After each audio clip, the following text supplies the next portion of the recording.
Saat ini, Amerika dan Tiongkok punya masalah dalam negeri yang rumit, dan keduanya punya masalah luar negeri yang meruncing juga rumit. Kita tahu banyak yang tidak peduli dengan berita luar negeri, termasuk pemerintahnya. Lemah sekali strategi luar negerinya saat ini, dan tidak ada tindakan antisipatif atas apapun. Tapi New Mind tetap fokus di semua sendi bernegara, termasuk kebijakan luar negeri.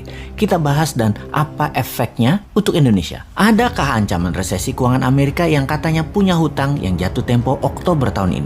Lalu, apakah ancaman salah satu perusahaan terkaya Tiongkok yaitu Evergrande yang hutangnya mencapai 7.000 triliun yang terancam gagal bayar? Akankah bisa picu krisis keuangan di Tiongkok seperti subprime mortgage di tahun 2009 di Amerika? Apa dampak hal tersebut? 1. Melemahnya ekonomi Amerika dan Tiongkok kah? 2. Menurunkan kebutuhan komoditas impor seperti baja, nikel, besi, batubara, dan lain sebagainya. 3. Agenda investasi kedua negara tersebut untuk Indonesia bisa tertunda atau dibatalkan. 4. Menurunnya harga komoditas akan menekan harga ekspor Indonesia. 5. Sentimen negatif terhadap pasar modal. Mungkinkah? Jadi bagaimana kita melihat hal itu semua? Kita urai jawabannya satu persatu. Evergrande tidak akan sistemik, tidak akan seperti subprime, pasti akan dibantu pemerintah Tiongkok, tapi juga dijadikan sebagai collateral damage at the same time.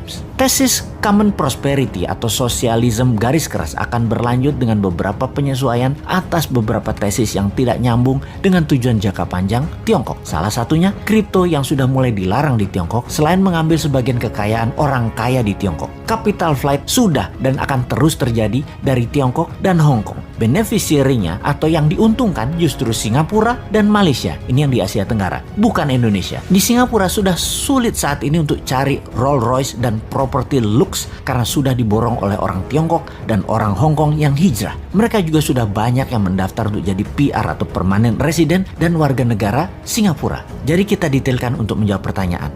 Nomor 1, Tiongkok akan mengalami koreksi ekonominya karena konsumsi domestik Tiongkok akan melemah. Sementara Amerika tidak akan melemah karena konsumsi domestik di Amerika masih robust. Bahkan Bank Sentral sudah mengisyaratkan akan melakukan tapering atau pengurangan QE karena ada kecenderungan untuk inflasi. Sebentar, sahabat perlu dijelaskan apa itu robust dan apa itu tapering.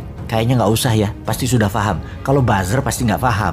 Buzzer mah diemin aja. Nomor 2, komoditas baru akan turun setelah 6 bulan karena lag effect di Tiongkok. Nah, pasti nanya lagi nih, lag effect itu apa? Sahabat, memang jarang masyarakat umum memahami istilah keuangan karena bernegaranya dibuat oleh para pejabatnya hanya fokus di politik. Kasian rakyat ini jadi bego urusan ekonomi, taunya paling pol dagang doang karena perilaku bernegara pejabatnya. Tapi tenang, rakyat tidak paham tidak apa-apa, tapi pejabat yang berkuasa ternyata juga tidak paham seperti kali ini. Itu memalukan. Jadi apa itu lag effect? Oke, saya terjemahkan pelajaran kampus aja artinya. Bahasa Indonesia cari dewe ya.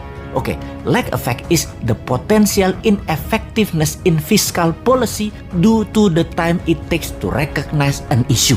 Dah, itu aja artinya. Cari sendiri ya artinya. Kita lanjut. Nomor 3, capital flight dari Tiongkok nggak akan ke Indonesia. Amerika dan Tiongkok telah melakukan QE masing-masing sebesar 5 triliun dolar. Amerika 4 triliun, Tiongkok 1 triliun dalam 20 bulan terakhir. Tapi nggak akan ada imbasnya ke Indonesia secara berarti. Pasti pada nanya lagi, QE itu apa? Wes, kali ini Bosman jadi orang belagu dah, sok berilmu. Niatnya cuma satu sih, nantang manusia yang katanya terbaik bidang ekonomi.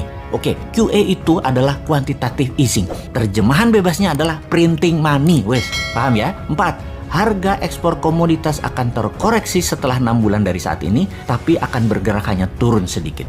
5, pasar modal akan terkoreksi sedikit tapi akan terbang kembali. Dikarenakan uang beredar di Amerika, di Uni Eropa, di Jepang, di Tiongkok masih masif. Rasio M2 terhadap GDP masih jauh di atas 100%. Jumlah M2 masih di atas US dollar 100 triliun. Ini akan terus mempengaruhi pasar modal secara positif dan kebanyakan akan dialokasikan di tesis-tesis abad ke-21 seperti teknologi, nanoteknologi, AI atau artificial intelligence, bioteknologi, robotik, dan spaceship dan lain sebagainya. Tidak akan invest di Indonesia kecuali nyedot sumber daya alam seperti sekarang yang rakyatnya nggak dapat apa-apa, negaranya nggak dapat apa-apa, pejabatnya dapat dong, masa tidak?